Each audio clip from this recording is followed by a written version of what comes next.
स्वागत है, वो देश को जानना चाहते हैं। लेकिन इस अपनी यात्रा में जब वो भारत की सेना पे टिप्पणी करते हैं और गलत टिप्पणी करते हैं, भारत की सरहद से जुड़ी हुई बातें करते हैं या भारत की सुरक्षा को लेकर जब बात करते हैं, तो उसमें कई बातें वो आपत्तिजनक कर देते हैं, जिससे न केवल सैनिकों का हौसला खराब होता है, बल्कि पूरे देश के अंदर भ्रम फैलाते हैं, गलत अफवाह फैलाने की बात करते हैं। अब राहुल गांधी के नाना जी जो सो रहे थे और सोते सोते उन्होंने भारत का 37,000 स्क्वायर किलोमीटर गंवा दिया चाइना को, तो उसके बाद राहुल गांधी जी को लगा कि उनकी जो मित्रता है, प्रेम भावना है, वो चाइना के साथ बहुत नजदीक होनी चाहिए। और अब इतनी नजदीकी उन्होंने कर ली है कि चाइना क्या करने वाला है वो राहुल गांधी को पता होता है। जैसे कि अभी उन्होंने कहा कि चाइना हमले की तैयारी कर रहा है। अब इतनी नजदीकियां कैसे हुई राहुल गांधी जी की कि एक तरफ तो उन्हीं के पार्टी वाले, उन्हीं के परिवार वाले सो रहे थे और दूसरी तरफ उन्होंने ऐसा समझौता कर लिया कम्युनिस्ट पार्टी ऑफ चाइना के साथ कि राजीव गांधी फाउंडेशन चाइना के पेरोल पर ही आ गया। 2005 में 1,35,00,000 रुपए का अनुदान, डोनेशन राजीव गांधी फाउंडेशन को कम्युनिस्ट पार्टी ऑफ चाइना ने दिया, इनके दूतावास ने दिया, चाइनीज दूतावास ने। क्या जरूरत थी राजीव गांधी फाउंडेशन को चाइना के दूतावास से 1 करोड़ से ज्यादा रकम लेने की? क्या जरूरत थी? ये नजदीकियां बताती हैं। 2011 में तो इन्होंने जाकिर नाइक की फाउंडेशन से ही पैसा ले लिया, 50 लाख रुपए। पूरा देश का दुश्मन जाकिर नाइक से इन्होंने 50 लाख रुपए ले लिए। 2008 के अंदर तो इन्होंने एक एमओयू कर लिया कम्युनिस्ट पार्टी ऑफ चाइना के साथ। एक एमओयू करा गया कि कांग्रेस पार्टी और कम्युनिस्ट पार्टी ऑफ चाइना अब अलग मिलकर एक सोच विचार करेंगे, देश की सरकारें नहीं, पार्टियां।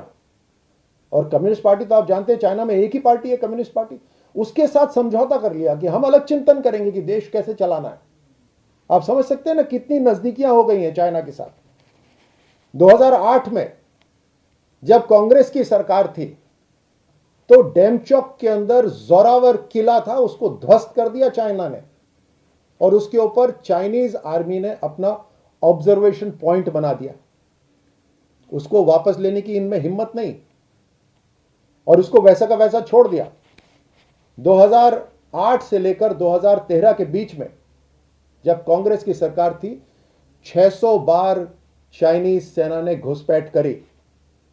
600 बार घुसपैठ करी। उन्हें आदत पड़ गई है उस समय के कि अंदर आइए, वहां पे भारतीय सेना उस समय नहीं मिलेगी, और अगर मिलेगी भी तो उनको भारत की सरकार की तरफ से कोई स्पष्ट आदेश नहीं होंगे चाइनीज सेना का मुकाबला करने के लिए। इन्हें दीनहीन भारत बनाने की कोशिश करी, गरीब भारत जो किसी का विरोध न कर सके, ऐसे भारत बनाने की इन्होंने एक साजिश रची। डोकलम विवाद जब हो रहा था, आप सब ने देखा किस तरह से पूरी भारत की सरकार, भारत की सेना डोकलम पे जमकर मुकाबला कर रही थी, चीनी सेना को पीछे खदेड़ रही थी। तब ये गुपचुप इनके चाइनीज दूतावास के साथ गुपचुप भोजन कर रहे थे एक 5 सितारा होटल के अंदर, पीछे के दरवाजे से निकल रहे थे ताकि किसी को पता ना चले। क्या बातचीत हो रही थी, क्या खुसफुस हो रही थी आपस में, कितनी नजदीकियां हो गई चाइना के साथ में।